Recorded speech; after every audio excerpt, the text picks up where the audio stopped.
My friends, it seems like we are feeling doubtful these days.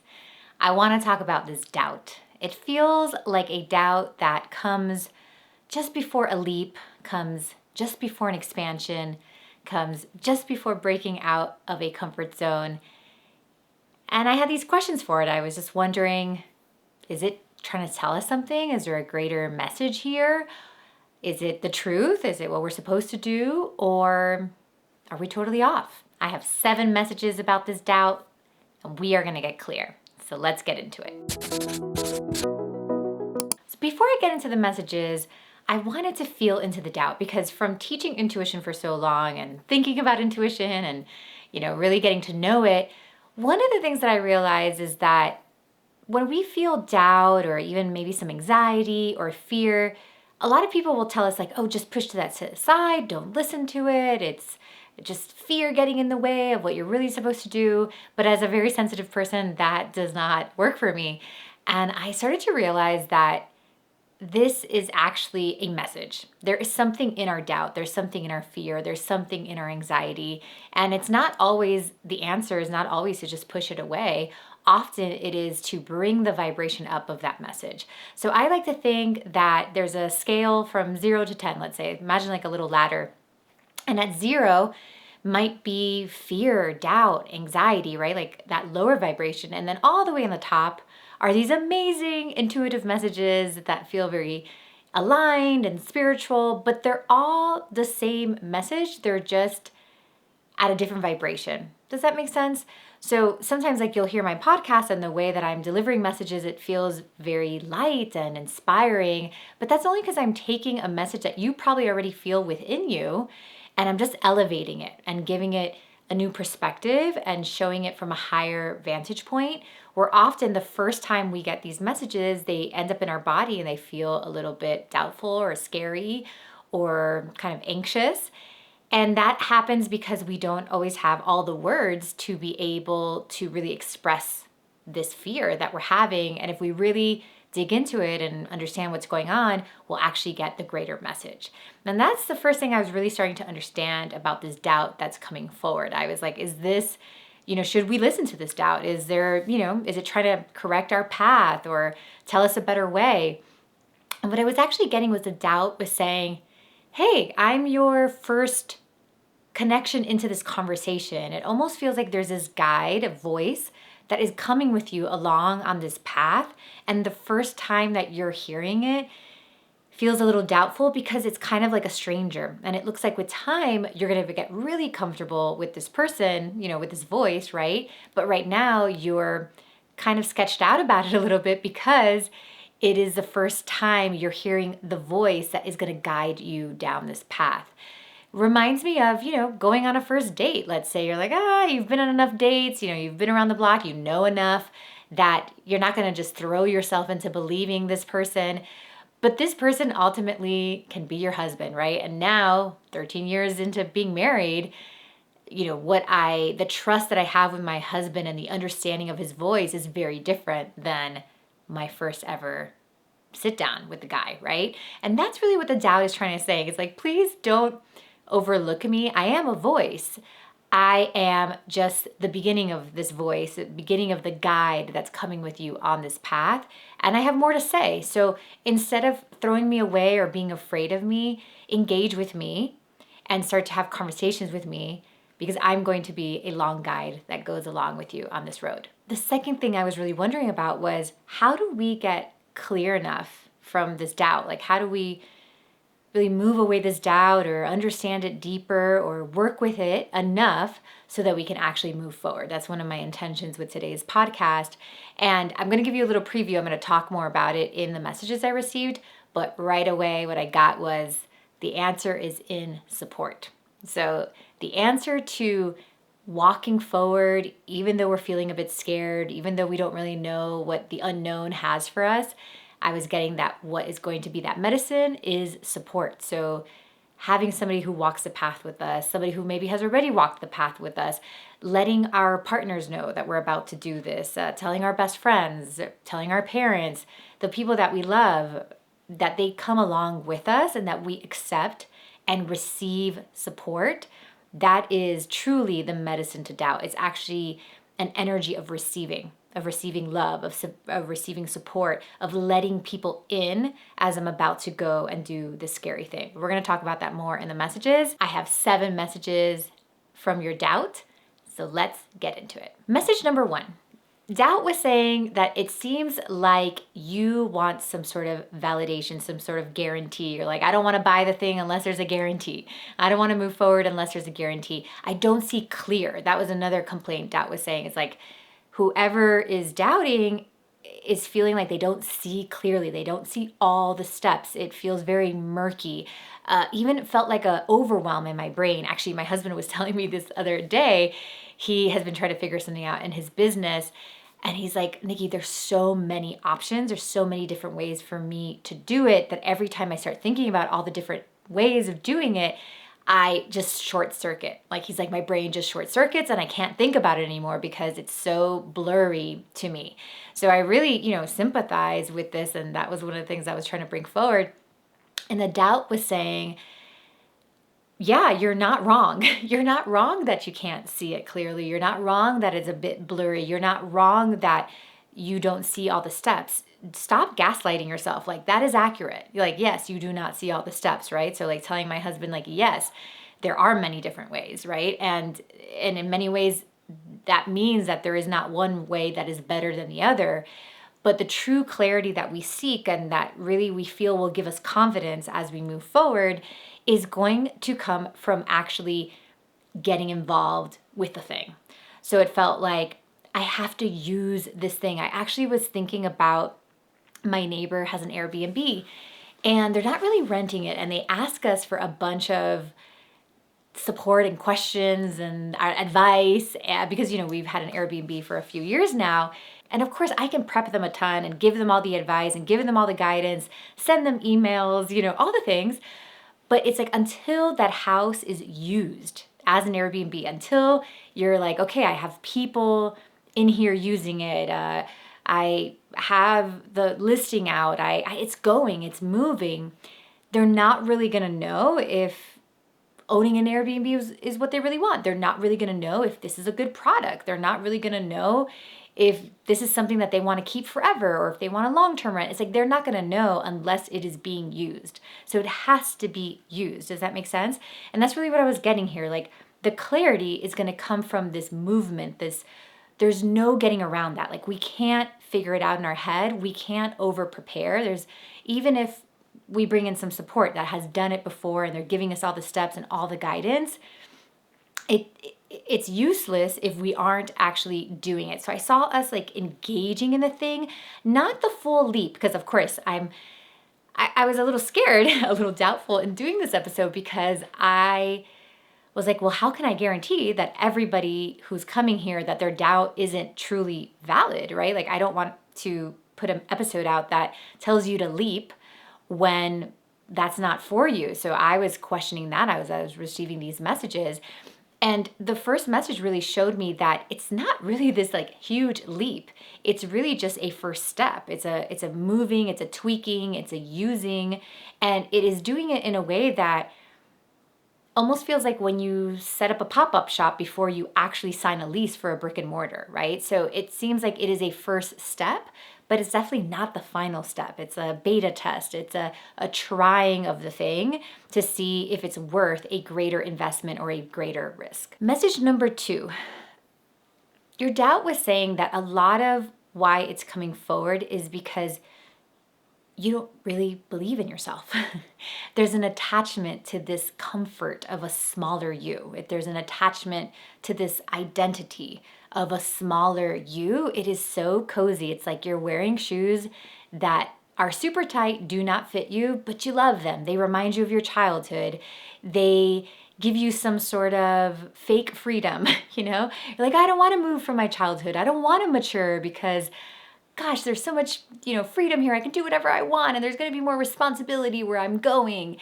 And you're just really underselling yourself, my friend. Yes, this is going to include a bigger identity. You do have to leave this small identity that you're having. It's truly you're seeing yourself in a smaller way. And there is this fear, I guess it looks like, to fit into these bigger shoes. But the only reason they look like smaller shoes is because you've just decided that these are the kind of shoes you typically wear, and these other shoes that look bigger are not for you, or they're for somebody else. You kind of othered this other version of yourself. And if it's helpful, start off with playing pretend, right? Like just basically saying, I'm going to step into these shoes and I'm going to act the part. And it's okay to give yourself space out of acting the part to be another version of yourself. But this version that's calling you, this new identity, have some fun with it, play it up. And maybe what's missing is that you're not giving it a full identity. So let's say you're about to act in a movie and you're trying to act as this character, but your space doesn't really look like the character's face. The clothes you're wearing doesn't really look like the character's clothes. Maybe the way you talk or the accent doesn't really match up to the character you're trying to play. And it looks like some of that is causing this feeling of imposter syndrome almost, because that character has to have a full story. And somehow you're not like letting that full story come forward yet. Or it's not that you're not letting, right? It's just like one step at a time. But what is going to be helpful is that you, first of all, of course, allow this old identity to leave, allow yourself to see yourself bigger. You truly are bigger. You are definitely having a smaller vision of yourself. But as you move into this bigger vision, think about this character as a character for a movie and really giving the full story. So that might mean that your space changes a little bit. That might mean that your clothes changes a little bit. That might mean, again, the way you express changes yourself a little bit. And it looks like as you do a big like 360 look at what this character's life really looks like, you won't be feeling so much like you're having an imposter syndrome. Like you're going to feel more that you've just really stepped into that character, that you're like channeled that character, right? I mean, I think that's the best acting, right? Like you feel like the actor has somehow become this character. And that's really what you're doing here. It's like you're channeling the higher self or channeling the future self. One of the things I love about future self meditations or really introducing future self to people is that it's this version of us, like this aligned future, higher self of us that we know we want to be, but it's almost like we don't know how to get there.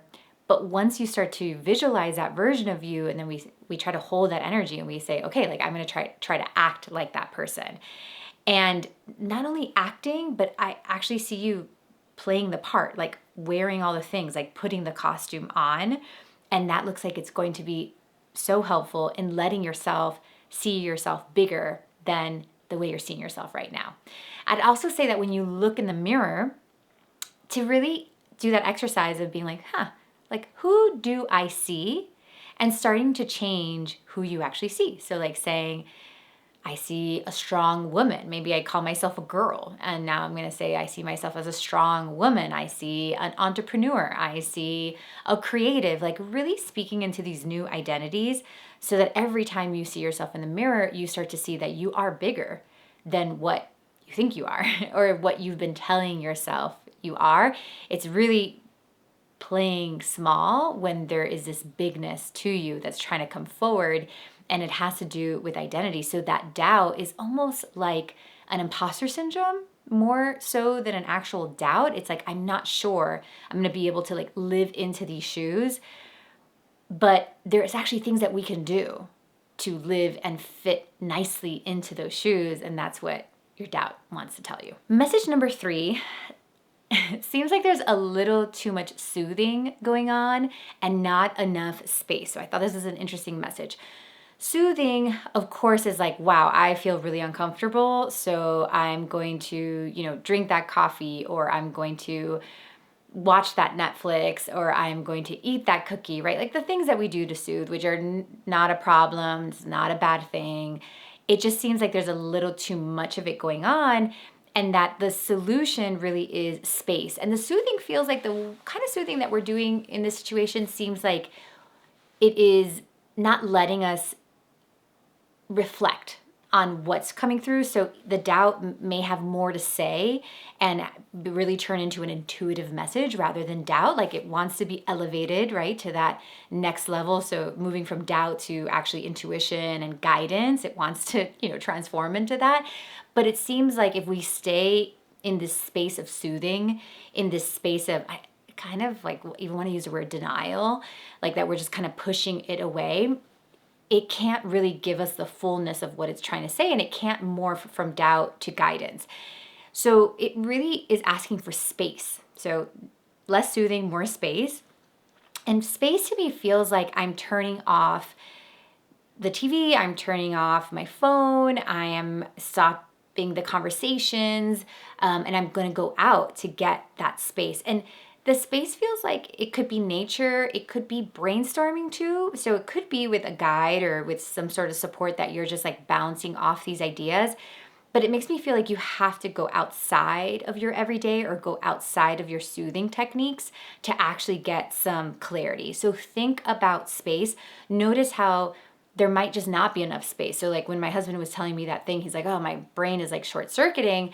It was evident that when that started to happen, instead of being like, okay, I'm going to go for a hike and see if I can clear my mind and get information, or I'm going to invite my wife to breakfast with me and see if like she'll just talk to me about this thing, he just kind of found some sort of soothing technique. It sounded like he was like listening to music, or he would put a podcast in when that started to happen instead of scheduling some time for space. He might not have been able to get the message in that moment, but he could go and get some space and receive what truly is the clarity on that thing, right? So space, like think about space, like time, not to think. It doesn't feel like it's time to think. It's time for this doubt or for these questions to have some air to breathe. So it doesn't really feel like you're trying to figure it out in your head. It seems like you're creating some space where nothing is really bombarding you or coming at you or quieting or like diluting the message that started trying to come through, but there's space for some spontaneous inspiration to come forward. So really to introduce some space into your life. Message number 4. Guys, I really tried to look at this doubt from many different angles, and I was, again, like I shared with you, I was a little concerned that I don't want to guide somebody when maybe the doubt is like really telling them like this is not the way. But man, I looked at it at every angle, and I promise you, I could not find an angle that was telling me that this doubt wasn't actually like meeting you at the beginning of a road that is truly your path. Like I was very much like, this is the path. Now, the only thing is that the doubt may feel really big because you might be thinking about like step 10 and you're only at step 1, and you're thinking that like, how do I make step 10 happen when I'm only at 1? And that's where the doubt can get a little like crazy. But really, this is really just meeting you at step 1, and you're supposed to stay on this path, but take it step by step. So recognizing that difference, I remember when I first started doing this work, I like received this message. I knew I was gonna, be an author and have all the things, but I was, 29 at the time, I think. And I thought all these things were going to happen next week, and it was like, no, it took like 10 years for all of that to happen. And of course there was a ton of doubt because I was overwhelmed by the 10, like what was at the end of the road, or at least the end of that season. And I didn't know how to get there. But once I grounded into like, okay, step number 1, make a website. Step number 2, see if you can get people to go to your class and listen to what you have to say, right? Like those very baby steps that ultimately led me to here. And that's what I'm feeling, that your doubt is more an indication that you're going too much into the future rather than it being wrong, right? So like, it's not that you're going down the wrong path. It's really pay attention to how far in the future this is. I always say that, psychic 102, like really getting good at being psychic, has to do with timing. Like at first you get the messages and it's cool, but then you start to get better at understanding when this final show or message that you're receiving actually comes to fruition. And it looks like that is a little bit into the future. And what we really want to focus on is that we're at the beginning stages of the right path. And honestly, I have goosebumps.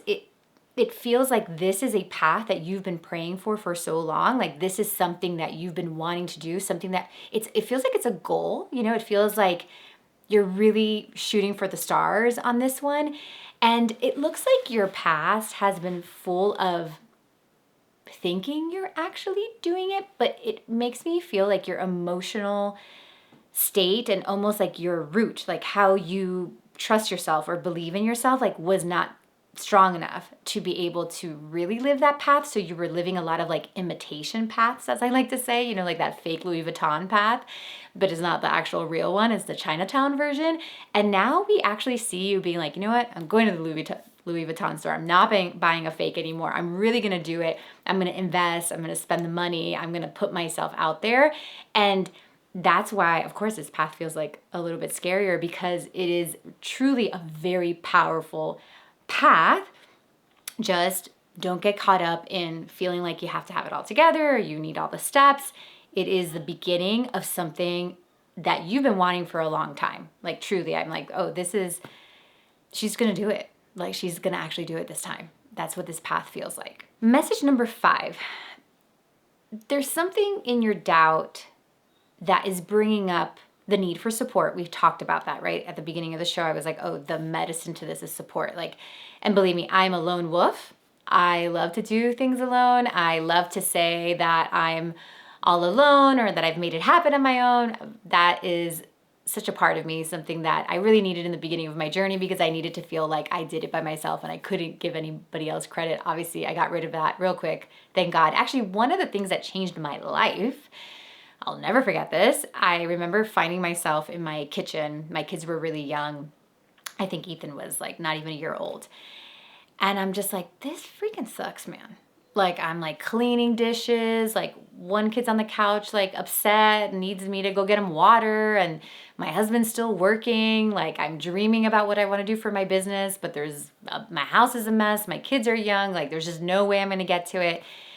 And I was like, this is not cute. Like, I don't like this. I don't like this reality. Like, game over, please. Like, can I get to the next reality? And I was like, what would change this reality for me? And I realized that what would change the game is if I had support. Like I had somebody maybe helping me in my business. I had support with a more supportive husband that was helping me with the kids, maybe support in my house, like a housekeeper and, maybe a babysitter. Like I was like, if I had those things, money, right? Like I was like, if I had money that I could, invest into the things that I want to do, if I had those things, I really feel like I could make this happen, is what I was thinking. Like I was like almost feeling like if I was just on Shark Tank, I could make this thing happen.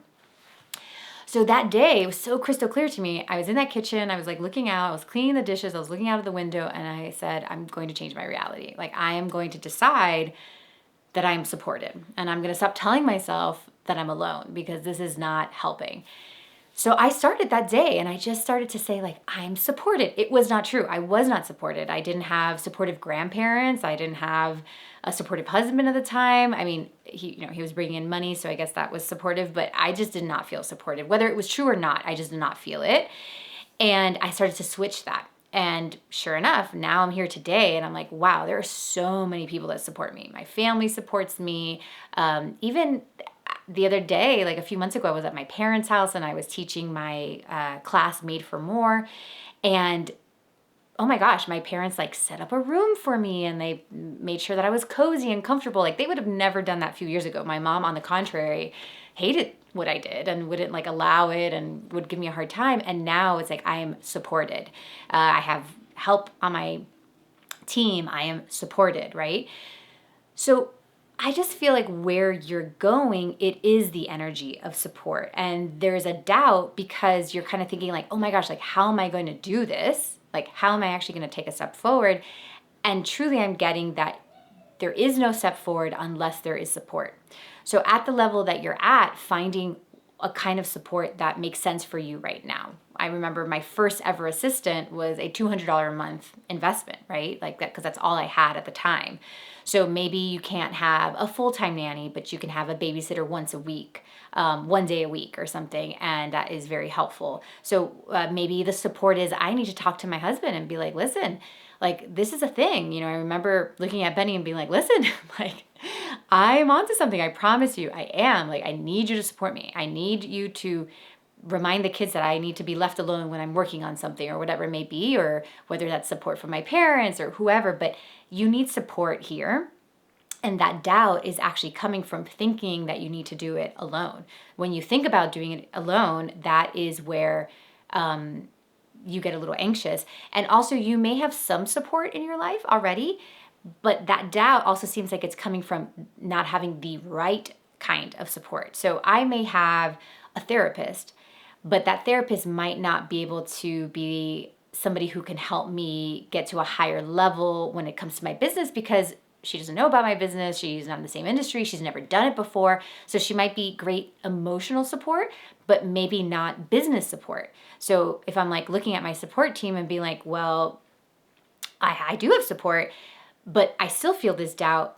It's the quality of support or the specific kind of support. There's nothing wrong with a therapist, but it might not be what you need for where you're going, right? So sometimes there are people that get us to where we are, but they're not necessarily going to get us to where we're going. And this is all about support. This also makes me feel that you just might not be valuing it, that you might not value, for example, being in some sort of container that maybe helps you grow into what you're trying to grow into. Maybe it's a, group coaching program or whatever, or a fitness class or a trainer.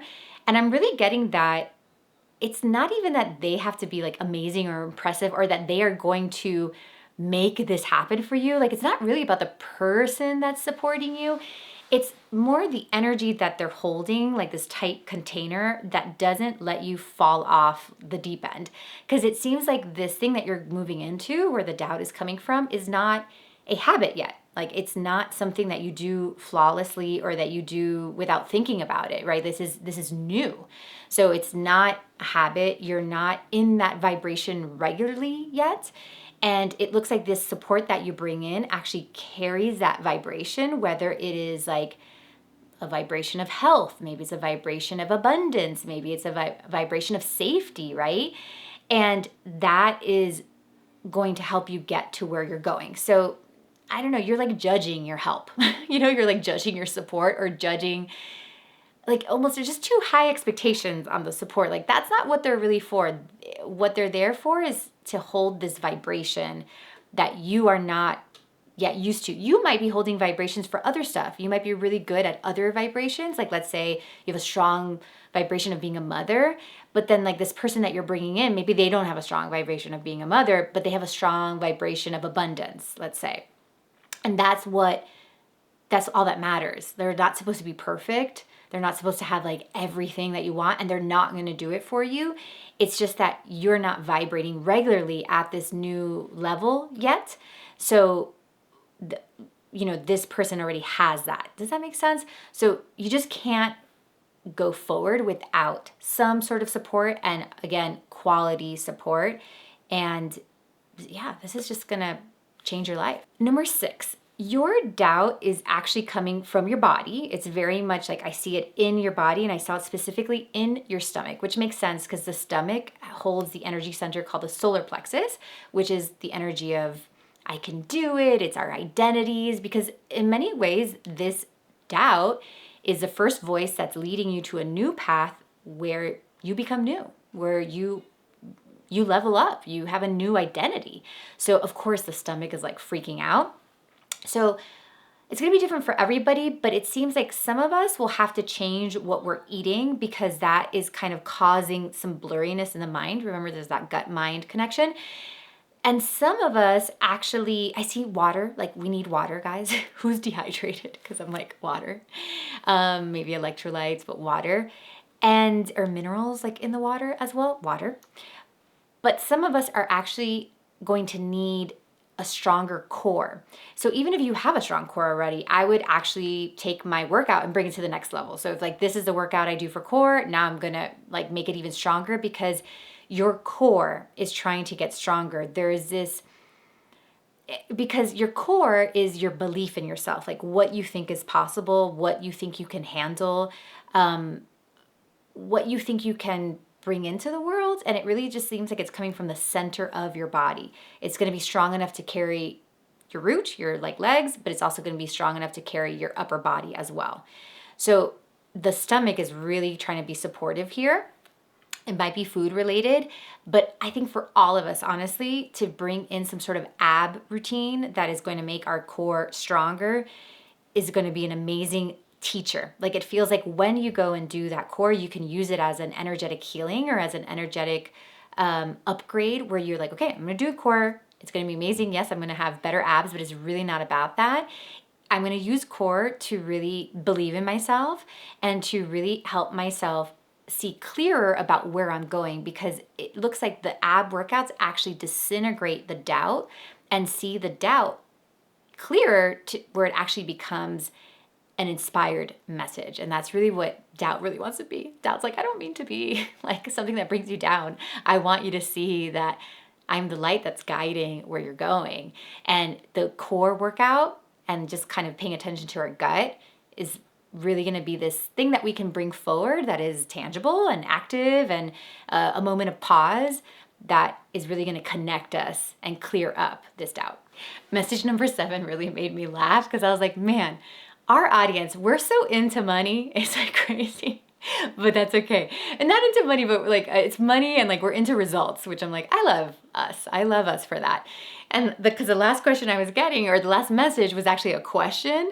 And I was like hearing you guys for 7. And the question was, is this going to make me money? Or is this going to work? You know, which is kind of one and the same in my sense. Like, is it going to work? Am I going to hit my goal? Am I going to get on the other side? Is this going to make me money? Which is so funny because I don't know, sometimes it's funny that we don't take leaps or take risk unless we think it's going to make us money, which is fine. I think money is our partner and supporting us in that. It's amazing. Like it's like our coach, it's like we're going after it, but it really makes us go outside our comfort zones and become more of who we are. And I really think that that's what money serves for us if we're going after it. So I'm totally okay with this question, but it did make me laugh. I'm like, we're just some like money hungry bees. But in the best of ways. Okay. And what I was getting was, this is going to make you more valuable. And you get to do what you want when you feel more valuable, but this is overall going to make you feel valuable. This makes me feel like a lot of us are going to get really strong in a talent, in a skill. A lot of us are going to up our value, like, kind of maybe move from Cinderella to queen. And, when I'm at queen, I'm just more valuable. There's something about this road that basically makes you look sexier, makes you look like something I want, makes you look more valuable. And it's not that you look that way, you are that way. So it's this upgrade to your energy that almost seems rare in the world. And because it's rare, it becomes valuable. And you can do what you want with that. You can say, I'm more valuable when it comes to romantic partnerships, and now I can date a better quality person. Or you can say, I'm more valuable when it comes to work, so I'm going to charge more. I'm going to get more clients. I'm going to make more money. I'm more valuable in my house, so my kids are not treating me like Cinderella anymore. They're treating me like a queen. So it looks like you do what you want with that value, but what this is doing is bringing you to your true value. And money follows that. And unless you don't want it to follow that, but it does. You're just successful is what it seems like. And it seems like you're going to define what successful is, but this is a road to success. This is a home run road. That's how this is yeah. And I wonder how many people are going to listen to this podcast. I wonder if the putting doubt in it is not going to attract so many people, because maybe it's not for everybody, but those of you who are listening, this doubt is at the beginning of a road to success, and you're going to define what that success is, but it is a goal. It is a home run. It's something that you've been trying for a long time, and you're at the beginning of hitting it. And this doubt is the first voice that you hear. It is like the welcome party to this road. And with time, that doubt is going to mature into a really solid guide voice and lead you to where you've been wanting to be led to for a really long time. All right, friends, I'm so excited. Send me a postcard from the end of this road, or you can send me a postcard in the middle of the road. Now, hopefully I see you throughout the road. I always like to be a gas station on people's journey. Like, come and stop at my gas station, come chat with me. I'll give you a map. We'll hang out. I'll sell you some jerky. I don't know. The last gas station we went to when we were out west sold a bunch of jerky. I was like, oh, that's very interesting. Anyways, I'm so excited for you guys. I'm excited for you to go deeper into that voice that's coming, and I'm excited to see this road and where it leads you. I send you so much love, and I will see you in the next episode.